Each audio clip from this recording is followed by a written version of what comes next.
deterrence and defense, bolster long-term support to Ukraine, and deepen global partnerships.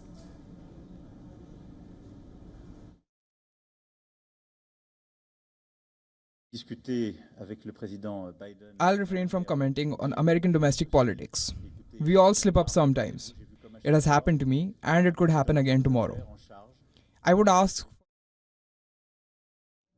The United States and its allies have used this week's summit to try to project unity in the face of what they say as a rising threat to Europe from Russia and China. However, NATO member Hungary said that it does not want NATO to become an anti-China bloc and will not support it doing so. This was ahead of a meeting with partners from the so-called Indo-Pacific Four, that is Australia, Japan, New Zealand and South Korea. Hungary's foreign minister Peter said that Ukraine's admission to the military alliance will weaken unity in the group. Hungarian Prime Minister Viktor Orban has urged other NATO members with surprise visits to Kiev, Moscow and Beijing in the past 2 weeks on a self-styled peace mission. His talks with Russian President Vladimir Putin angered some EU leaders as the bloc is seeking to avoid high-level contacts with Moscow over its war in Ukraine.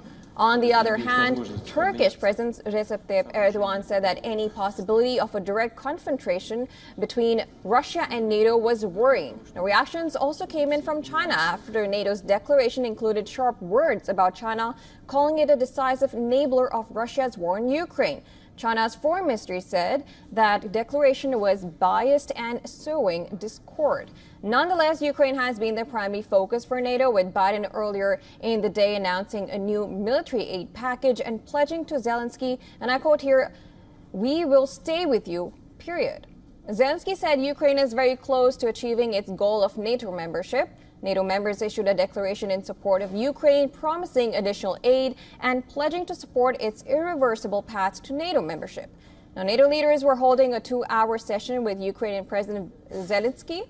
Zelensky embraced the support of allies who have proved substantial new military aid and a path to joining NATO. We, of course, if we want to win, if we want to prevail, if we want to save our country and to defend it, we need to lift all the limitations. I spoke about it with partners, with UK leader, with United States President, with Secretary, all of them. And I will rise up this topic with very concrete facts. Ukraine has urged NATO to lift restrictions on use of long-range weapons against targets in Russia, saying that it would be a game changer in its war with Moscow. Meanwhile, the United States announced a new security package for Ukraine worth $225 million, which includes a Patriot missile battery, additional ammunition for high-mobility artillery, rocket systems, and missiles, now, among other items.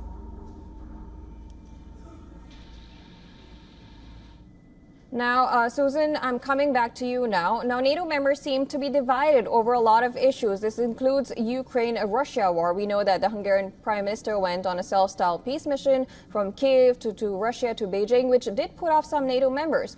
So what do you want to say on that?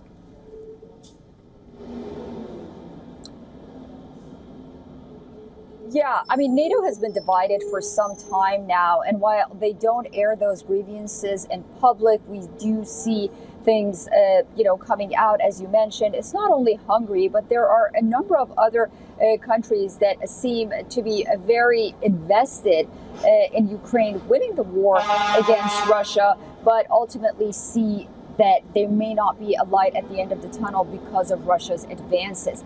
And this has put many European countries in a very peculiar situation, first of all, because of their reliance on Russian oil on the one hand and gas. And on the other hand, their populations, like those here in the United States, are weary of their governments supporting this ongoing war. Not to say that they don't want to see Russia defeated. It's just the amount of resources from their countries that are pouring into Ukraine, for example.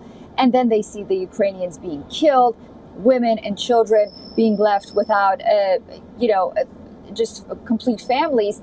That's something not only here in the United States, but a lot of European countries we're seeing are dealing with as well. And these leaders ultimately whether it's because they want to be elected again or for other incentives, they have to follow what their people are concerned about. And I think that we see some of that and some of those cracks really coming into the public eye. But I think the most important aspect of it is that, the checkbook is in Joe Biden's hand and the money is going, but how far ultimately Ukraine can move forward and win this war is a big question mark for NATO. All right, Susan, thank you for bringing us the latest. We'll, of course, be tracking more.